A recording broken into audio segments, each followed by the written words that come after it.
नमस्कार दोस्तों।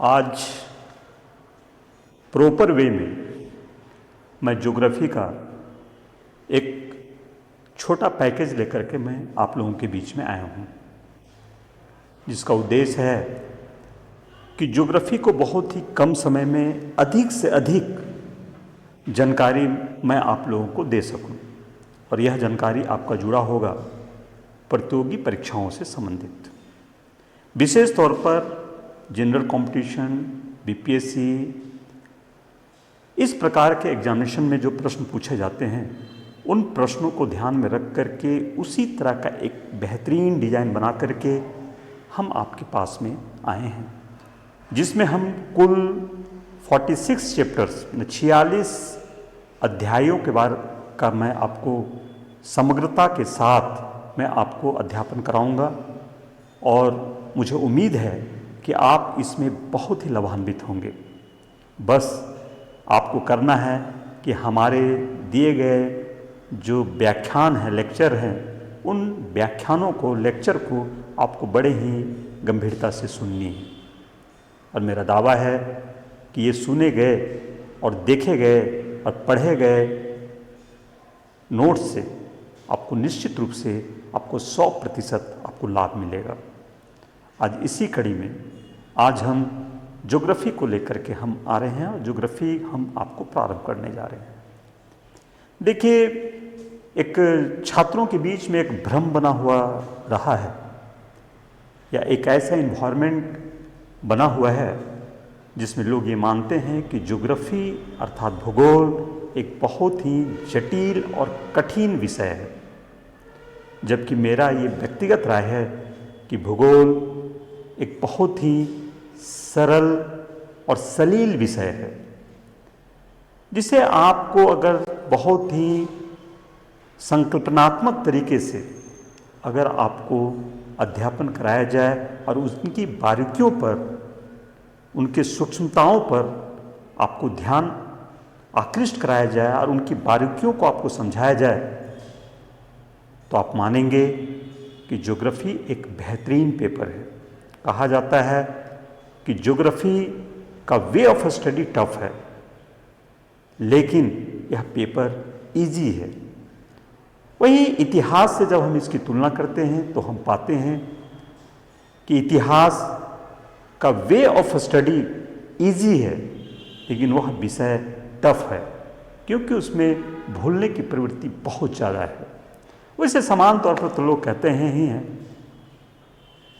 इतिहास भूगोल बेवफा, दिन पढ़ो रात सफ़ा, रात पढ़ो तो दिन सफ़ा। लेकिन मैं आपको संकल्पनात्मक दृष्टिकोण से मैं इस ज्योग्राफी के बारे में आपको मैं बताने जा रहा हूँ। एक बात और मैं आपको स्मरण करा देना चाहता हूँ कि ज्योग्राफी का अध्ययन तो आप तो बहुत पहले ही शुरू कर चुके होते हैं। आप बोलेंगे कैसे? मैं मानता हूँ कि आप 50% ज्योग्राफी आप जानते हैं और 50% ज्योग्राफी मुझे बताना है। तो आप बोलेंगे कैसे? मैं तो आज तक तो ज्योग्राफी कभी पढ़ा नहीं।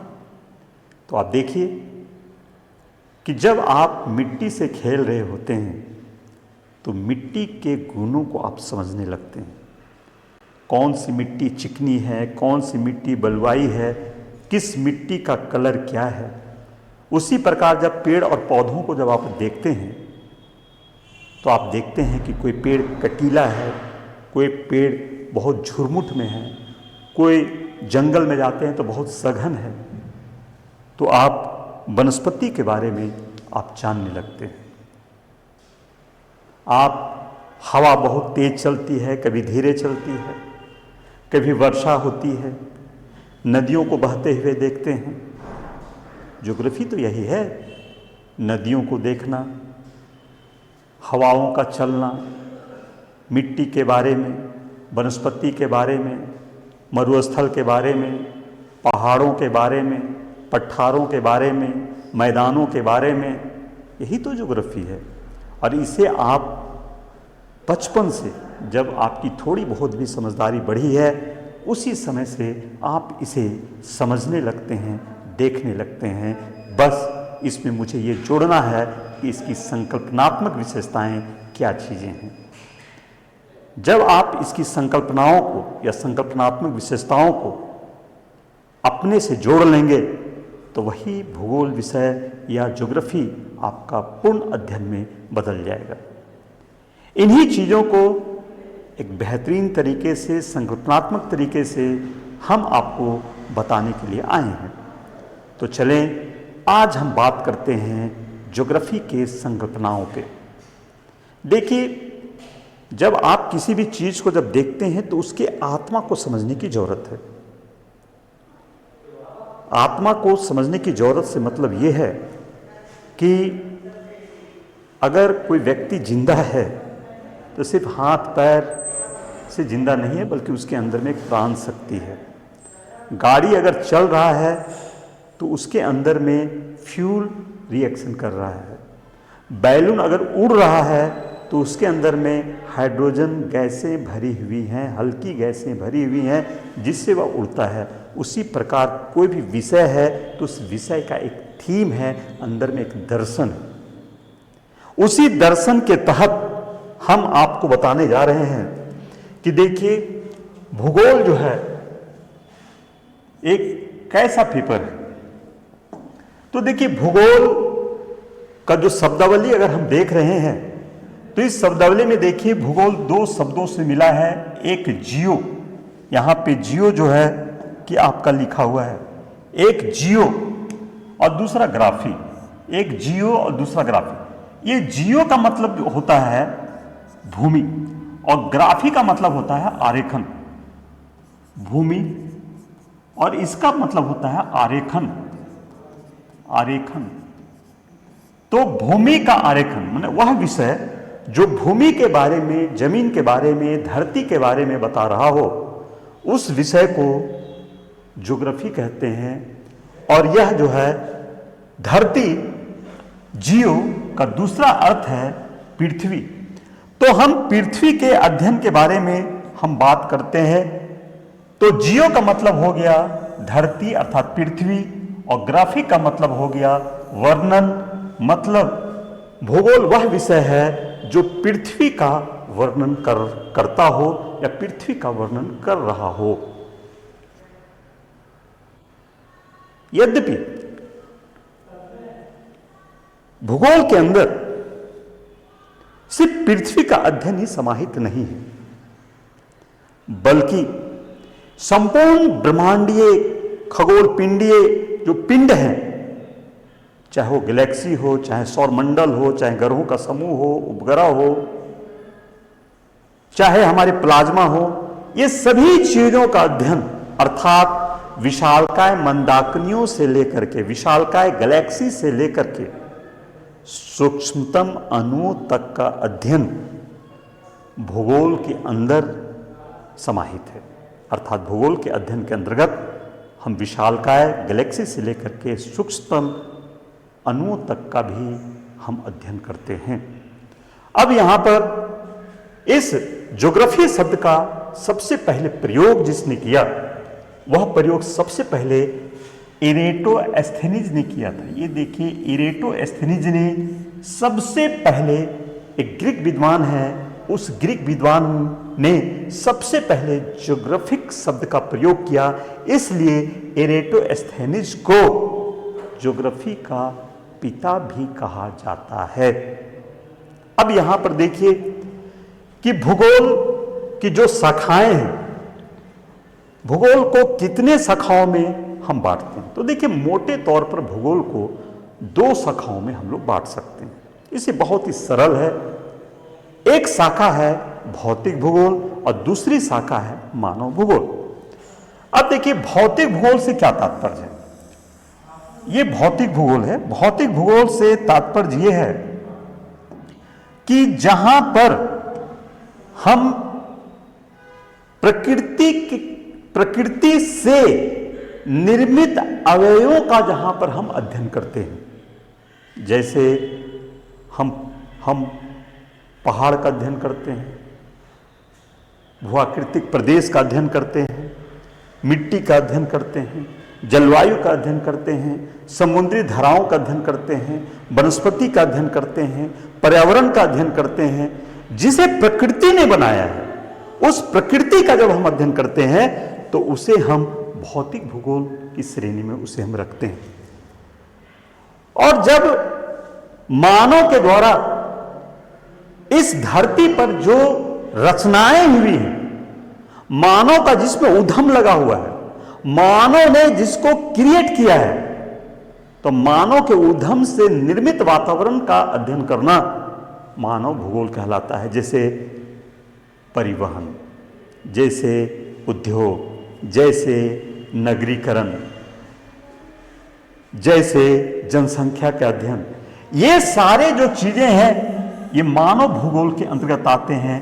मानव की संस्कृति का अध्ययन करना, नगर का अध्ययन करना, जनसंख्या का अध्ययन करना, ये सारी चीजें जो है कि वो हमारा जो है कि भूगोल मानव भूगोल के अंतर्गत आता है। तो भूगोल को बड़े सरल तरीके से जो प्राकृतिक अवयवों का अध्ययन करते हैं वह प्राकृतिक भूगोल है, अर्थात भौतिक भूगोल है। और जिसमें मानव के उद्यम से जिन चीजों की रचनाएं हुई हैं वो मानव भूगोल है। तो भूगोल की दो शाखा, मानव भूगोल, प्रकृति भूगोल, अर्थात भौतिक भूगोल। भौतिक भूगोल को फिर हम कई उप डिवीजन में, सब डिवीजन में हम बांट सकते हैं। जैसे भू आकृति प्रदेश, जहाँ पे पृथ्वी के धरातल के बारे में अध्ययन करते हैं तो भू आकृतिक प्रदेश। दूसरा जलवायु प्रदेश, जब हम वायुमंडल के बारे में या उससे संबंधित घटनाओं का अध्ययन हम करते हैं तो उससे जलवायु प्रदेश। तीसरा समुद्र विज्ञान, जहाँ समुद्र के धाराओं, गतियाँ या उनकी विशेषताओं के बारे में अध्ययन करते हैं तो समुद्र विज्ञान। जैसे मृदा और जैव भूगोल, जैसे पर्यावरण, ये सारे हमारे जो हैं भौतिक भूगोल के शाखाएं हैं। वहीं पर मानव भूगोल की शाखाओं में हमारा मानव के अंतर्गत हमारी बस्ती भूगोल, जनसंख्या, उद्योग, आर्थिक भूगोल, अंतर्राष्ट्रीय सीमाएं संबंधित जो भी हम अध्ययन करते हैं, इंटरनेशनल रिलेशन, ये सारी चीज़ें जो है कि हमारे जो हैं कि मानव भूगोल के अंतर्गत में हमें समाहित किया जाता है। अब यहाँ पर देखिए, जो भौतिक भूगोल है और इधर हमारा जो है कि मानव भूगोल है। इस भौतिक भूगोल और मानव भूगोल में हम किसे प्राथमिकता दें और किसे प्राथमिकता देते हुए भूगोल के अध्ययन को आगे बढ़ाएं, इससे संबंधी बहुत ही द्वंद्व हमारा उत्पन्न हुआ।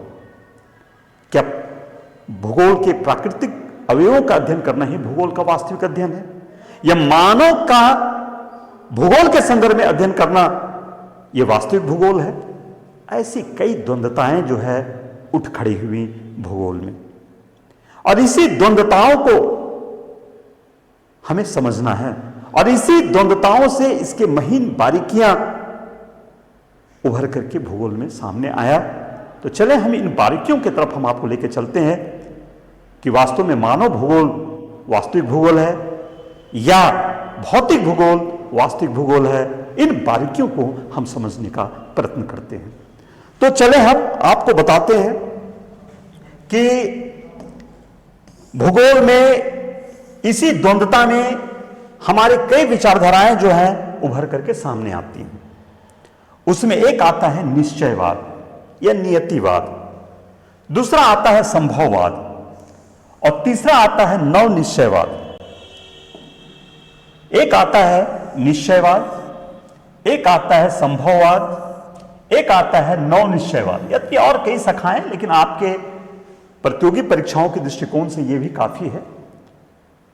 निश्चयवाद में आपको जो है रिटजेल है, वहीं संभववाद में ब्लास है, लुशियन है, फेब्रे है, और नव निश्चयवाद में ग्रिफिथ टेलर है।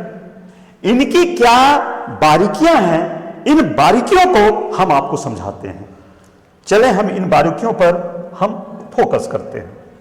देखिए, आधुनिक भूगोल के दर्शन पर हम बात करें। ये जो विवाद उत्पन्न हुआ या एक प्रकार से द्वंद्वता जो उत्पन्न हुई, इसे भूगोल में डिकोटोमी या द्वैतवाद के नाम से हम जानते हैं, और यही एक तरह से भूगोल के दर्शन के तौर पर उभर करके सामने आया, और इसी दर्शन से भूगोल रेगुलेट होता है। भूगोल का अध्ययन जो है, उनकी गाड़ी जो है वो आगे बढ़ती है। ये दर्शन आधुनिक तौर पर अगर हम भूगोल की विशेषताओं पर हम बात करें, आधुनिक भूगोल में दर्शन की जो शुरुआत होती है उसकी शुरुआत होती है 17वीं सदी में वेरेनियस के द्वारा। वेरेनियस ने भूगोल को दो भागों में बांटा। एक भाग बांटा सामान्य भूगोल और दूसरा इन्होंने बांटा विशिष्ट भूगोल। समान भूगोल और विशिष्ट भूगोल, ये दो शाखाओं में वेरेनियस ने भूगोल को बांट दिया। जहां पर समान भूगोल में वेरेनियस ने कहा पर्वत, पठार, मैदान इत्यादि का अध्ययन उसमें समाहित है, अर्थात पर्वत, पठार, मैदान का जहां पर हम अध्ययन करते हैं या प्राकृतिक शक्तियों के बारे में जहां हम अध्ययन करते हैं उसे इन्होंने समान भूगोल में रखा। वहीं पर विशिष्ट भूगोल के अंतर्गत में खगोल और खगोलीय पिंडों से संबंधित जो चीजें थी उनके अध्ययन को इन्होंने विशिष्ट भूगोल के अंतर्गत में रखा। आगे इस अध्ययन के क्रम को इमैनुअल कांट महोदय ने आगे बढ़ाया 18वीं सदी में, और इमैनुअल कांट महोदय ने विशिष्ट भूगोल को ही ज्यादा महत्व दिया, अर्थात खगोलीय पिंडों से संबंधित जो चीजें थी उस पर ज्यादा अधिक जोर दिया, विशिष्ट भूगोल पर अधिक इन्होंने जोर दिया। और इन्होंने भूगोल को 5 वर्गों में बांटा, 5 डिवीजन इन्होंने भूगोल को कर दिया कि भूगोल का अध्ययन करना है तो ये 5 खंडों में बांट करके इसका अध्ययन किया जाना चाहिए। उसमें हमारा आया गणितीय भूगोल, वाणिज्यिक भूगोल, राजनीतिक भूगोल, नैतिक भूगोल और आध्यात्मिक भूगोल। इस 5 भागों में इमैनुअल कांट महोदय ने भूगोल को बांट दिया। आगे जाकर के भूगोल में एक नया दौर देखने के लिए मिलता है हमको 19वीं सदी के चौथे दशक में। 19वीं सदी अर्थात 1800 के 40-50 के दशक में भूगोल में एक बहुत बड़ा क्रांतिकारी परिवर्तन आया, और यह परिवर्तन का जन्म होता है जर्मनी से। जर्मनी में इस दौर में 2 महान भूगोलवेत्ताओं का आगमन होता है, जन्म होता है। उसमें से एक व्यक्ति हैं हम्बोल्ट और दूसरा व्यक्ति है रीटर। हम्बोल्ट और रीटर के बारे में या इन दर्शन के बारे में बहुत लंबी विवेचना की जा सकती है, लेकिन मैं आपको बहुत ही संक्षिप्त रूप में मैं आपको बता रहा हूं, जितना आपको प्रतियोगी परीक्षाओं में आपको जरूरत होगा उससे भी मैं ज्यादा आपके कॉन्सेप्ट को देना मैं चाह रहा हूं। तो 19वीं सदी के चौथे दशक में हम्बोल्ट नामक एक हमारे भूगोल चिंतक उभर कर आए और दूसरे तरफ हमारे रीटर उभर करके आए, और हम्बोल्ट और रीटर दोनों समकालीन भूगोलवेत्ता थे। जहां पर हम्बोल्ट घूमने वाले व्यक्ति थे, वहीं पर रीटर बैठ करके अध्ययन करने वाले व्यक्ति थे। हम्बोल्ट ने जहां कॉस्मस नामक पुस्तक की रचना की, वहीं रीटर ने आइकुंडे नामक पुस्तक की रचना उन्होंने की। और हम्बोल्ट ने 6 सिद्धांत दिए। उन्हीं सिद्धांतों में से एक सिद्धांत है क्रमबद्ध उपागम। इसमें इन्होंने कहा कि हमें एक एक पाठ का क्रम से हमें पूरे विश्व का अध्ययन करना चाहिए। अगर हम तापमान का अध्ययन कर रहे हैं तो पूरे विश्व का तापमान का अध्ययन करेंगे, वर्षा की मात्रा का कर रहे हैं पूरे विश्व का करेंगे, आर्द्रता की कर रहे हैं तो पूरे विश्व का करेंगे। इसलिए क्रम से अध्ययन इन्होंने जरूरी बताया। अगर भूगोल को समझना है तो हम क्रमबद्ध अध्ययन हम करेंगे। वहीं पर रीटर महोदय ने आइकुंडे में कहा कि नहीं, इसकी नहीं, हम प्रादेशिक स्तर पर भूगोल का अध्ययन करेंगे और सभी भौगोलिक इकाइयों का अध्ययन करेंगे। तो कहने का मतलब यह है कि अगर हम यहां पे समझा रहे हैं कि हम ऐसे ऐसे अध्ययन कर रहे हैं हम्बोल्ट के अनुसार से, तो रीटर बोल रहा है नहीं, हम एक ही जगह पर उन सारी चीजों का हम प्रादेशिक स्तर पर हम अध्ययन करेंगे। तो रीटर ने प्रादेशिक अध्ययन पर जोर दिया और दूसरे तरफ हम्बोल्ट ने क्रमबद्धता के साथ सभी बिंदुओं पर, सभी आयामों पर अध्ययन पर जोर दिया। और जब हम दोनों के अध्ययन को मिलाते हैं तो वास्तव में ये दोनों अध्ययन एक दूसरे के पूरक हो जाते हैं। हम्बोल्ट और रीटर, मॉर्टिन महोदय का कहना है कि जैसे विद्वानों को मानना है कि दोनों उपागम, चाहे प्रादेशिक उपागम हो या क्रमबद्ध उपागम हो, ये दोनों जो है एक दूसरे के पूरक हैं और दोनों को लेकर के साथ में अगर हम चलते हैं तो वास्तव में हम पूरे भूगोल का हम अध्ययन कर पाते हैं। आगे इसी भूगोल में यहां पर प्रश्न उठ रहा है कि हम्बोल्ट ने कौन सी पुस्तक की रचना की और रिटर ने कौन सी पुस्तक की रचना की। रिटर ने आइकुंडे की, हम्बोल्ट ने कॉस्मस का अध्ययन किया। हम्बोल्ट ने क्रमबद्ध उपागम का सिद्धांत दिया, वही रिटर ने प्रादेशिक स्तर पर अध्ययन का इन्होंने सिद्धांत दिया। और ये दोनों को एक दूसरे के पूरक के तौर पर मानने वाले हमारे विद्वान जो हैं ज्योग्राफी के, वो हमारे मॉर्टिन महोदय को जो है कि माना जाता है। आगे इसी में हम आगे बढ़ते हैं। आगे चलता है कि भौतिक भूगोल बनाम मानव भूगोल। अगर हम अध्ययन कर रहे हैं तो हम किसे मानव भूगोल का अध्ययन करें या भौतिक भूगोल का अध्ययन करें। तो भौतिक भूगोल के अध्ययन में हमारा हम्बोल्ट, जो पहले के हमारे जो भूगोलवेत्ता हुए, रिटर हुए, रिchthofen हुए, हेटनर हुए, वाल्थर पेंक हुए, अल्बर्ट पेंक हुए, पेंक महोदय हुए, ये सारे लोगों ने जो है भौतिक भूगोल को ही वास्तव में भूगोल माना। पर्वतों का अध्ययन, धरती का अध्ययन, वायुमंडल का अध्ययन, खगोल का अध्ययन, जितने सारे अध्ययन हम कर रहे हैं वास्तव में वो सारे अध्ययन जो है वह भौतिक भूगोल के अंतर्गत में ही रखा गया। लेकिन आगे चल करके इसी भौतिक भूगोल के अंतर्गत ही सही, लेकिन एक नवीन विचारधाराओं का जन्म हुआ और वह जन्म देने वाला व्यक्ति कोई और नहीं बल्कि वो रैटजल महोदय थे। और रैटजल महोदय ने कहा कि मेधावी चरित्र के आधार पर मनुष्य की विशिष्ट पहचान है। मनुष्य प्रकृति के अन्य जीवों की तरह नहीं है, बल्कि मनुष्य जो है वह मेधावी है, इसका चरित्र जो है वह मेधावी है। और मेधावी चरित्र के आधार पर इन्होंने कहा कि भूगोल का जो अध्ययन होना चाहिए वह मनुष्य के रिफरेंस में होने चाहिए, मनुष्य को सेंटर में रख करके ज्योग्राफी का अध्ययन होना चाहिए। और इसी के साथ भूगोल में एक नवीन शाखा का जन्म होता है और वह शाखा आता है मानव भूगोल। मतलब ये कहते हैं कि मेधावी चरित्र है मनुष्य, तो इसकी विशिष्ट पहचान है और इसी विशिष्ट पहचान के आधार पर हमें भूगोल का जन्म होना चाहिए, भूगोल का अध्ययन होना चाहिए। और इसी के आधार पर जो है एक नवीन शाखा के तौर पर हमारा जो है कि मानव भूगोल का जन्म होता है। तो मानव भूगोल का जन्म दिलाने वाले व्यक्ति का जो श्रेय है वह रैटजल महोदय को चला जाता है। तो मानव भूगोल का जन्मदाता कौन है? तो मानव भूगोल का जन्मदाता जो है वह रैटजल महोदय है।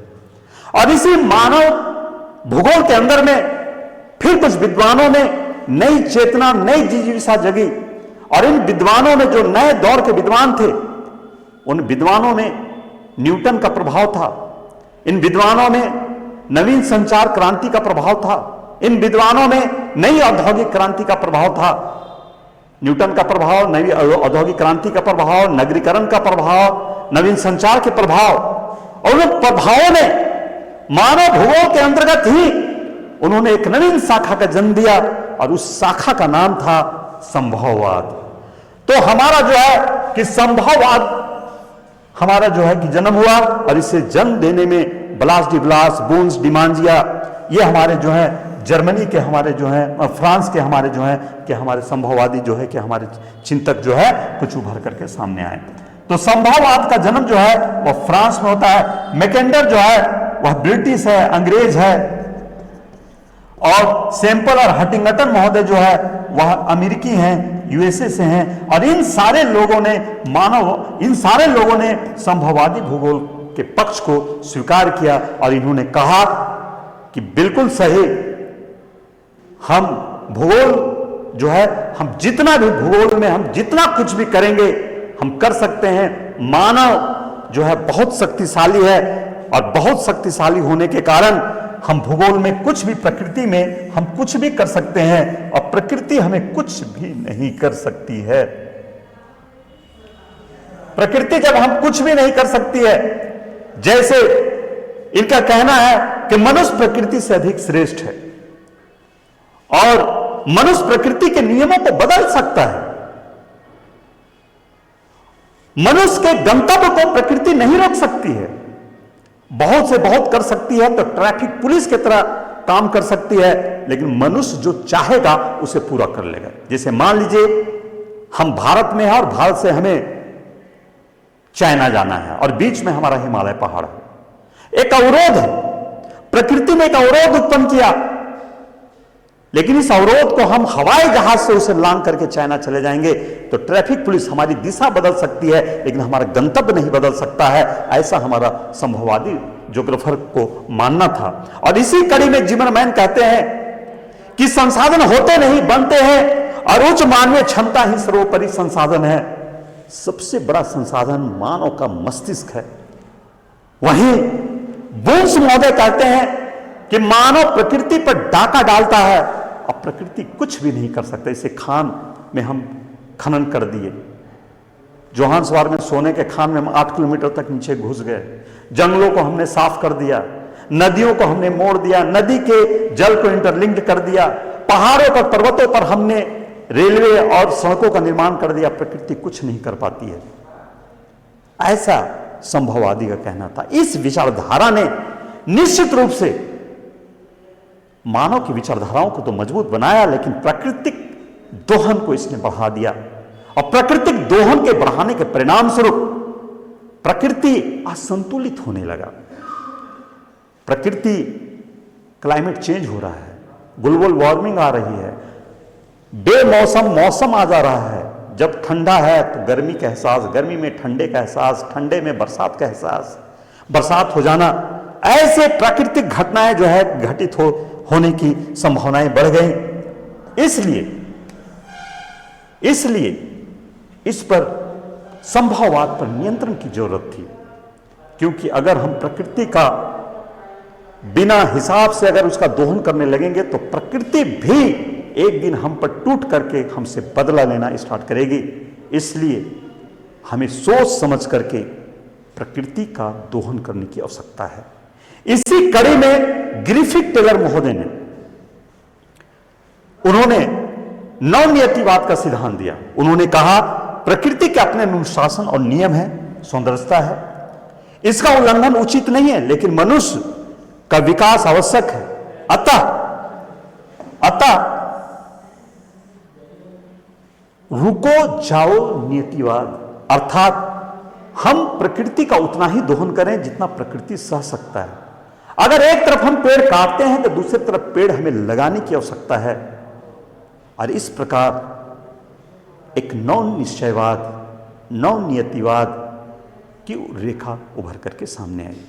तो ग्रिफिथ टेलर ने एक बेहतरीन दर्शन दिया और यहीं से कहीं ना कहीं सस्टेनेबल डेवलपमेंट की विचारधाराओं का हमारे ज्योग्राफी में जन्म होता है, शाश्वत विकास का जन्म होता है। इस प्रकार ज्योग्राफी हमारा आगे बढ़ता है। तो ज्योग्राफी में हमने अभी आपको क्या क्या बताया जो आपके परीक्षाओं के दृष्टिकोण से उपयोगी हो सकता है। तो देखिए, हमने बताया कि भूगोल के जनक कौन है, तो इरेटोस्थेनीज है जो ग्रीक विद्वान है। दूसरा, भौतिक भूगोल और मानव भूगोल में अंतर क्या है, इसके बारे में हमने आपको बताया। इसी में हमने भूगोल की विचारधाराओं के बारे में बहुत ही संक्षिप्त और छोटे से पाठ के तौर में हमने बताया कि निश्चयवाद क्या है। तो प्रकृति के अधीन या प्रकृति को ही सर्वोच्च मानने वाले सिद्धांत को निश्चयवाद कहा जाता है। और वहीं पर मानव के प्रभाव को ज्यादा मानना हम जो है संभववाद कहा जाता है, जिसमें मानव है हावी है प्रकृति के ऊपर। यहीं पर हमने एक मानव भूगोल की शाखाओं के बारे में हमने बताया और फिर हमने नव निश्चयवाद बताया जो ग्रिफिथ टेलर ने जो प्रकृतिवाद और संभववाद के बीच में दोनों का समन्वय करने का जो प्रयत्न किया उसे हम नव निश्चयवाद के तौर पर हम जानते हैं। और इसी कड़ी में कुछ महत्वपूर्ण तथ्य भी जो है वह उभर करके सामने आते हैं। जैसे हमारा जो है भूगोल का पिता किसे कहा जाता है, तो देखिए हिकेटियस को भी भूगोल का पिता कहा जाता है। रट ले यहां पर, हिकेटियस को भूगोल का पिता कहा जाता है। अगर आपको नहीं दिख रहा है तो मैं और थोड़ा बड़ा कर देता हूं। दूसरा, व्यवस्थित भूगोल या भूभौतिक भूगोल का जनक कौन है, तो इरेटोस्थेनीज है। यहीं से भूगोल का जन्म होता है। इसलिए कुछ विद्वानों का कहना है कि इरेटोस्थेनीज जो है भूगोल के पिता है। वर्तमान भूगोल और क्रमबद्ध भूगोल का जनक किसे कहा जाता है, तो हम्बोल्ट जो है इसे जो है क्रमबद्ध भूगोल का जनक कहा जाता है। और इन्हीं हम्बोल्ट और रीटर के प्रयत्न से ही जर्मनी में विश्वविद्यालय स्तर तक का जो है हमारे भूगोल का अध्ययन जो है प्रारंभ हुआ। सांस्कृतिक भूगोल का जनक किसे कहा जाता है? एक सांस्कृतिक जो मानव है, मानव भी कई कल्चर में बटे हुए हैं, तो इसके ऊपर भी ज्योग्राफी के दृष्टिकोण से अध्ययन किया गया। कार्ले और सावर जो है वह सांस्कृतिक भूगोल के जनक कहे जाते हैं। वहीं पर गणितीय भूगोल के संस्थापक कौन कहे जाते हैं? तो थेल्स व एनेक्सीमेंडर। थेल्स व एनेक्सीमेंडर जो है वह गणितीय भूगोल के संस्थापक माने जाते हैं, और इन्हीं लोगों ने सबसे पहले विश्व का मानचित्र को इन्होंने जो है कि इंट्रोड्यूस किया था। आगे अगर आप देखें कुछ महत्वपूर्ण पुस्तकें हैं, उन पुस्तकों को भी आप देखिए। यहां पे लिखा हुआ है a brief history of time, Stephen Hawking का लिखा हुआ है। The theory of everything, Stephen Hawking का है। The world as I see it, Albert Einstein का पुस्तक है ये। और mathematical theory of the black hole, Subrahmanyan Chandrasekhar की जो है ये पुस्तक है। और कुछ हमारे जो है कि कुछ महत्वपूर्ण तथ्य और हैं, उन तथ्यों के बारे में भी आप थोड़ा सा और जान लें। जैसे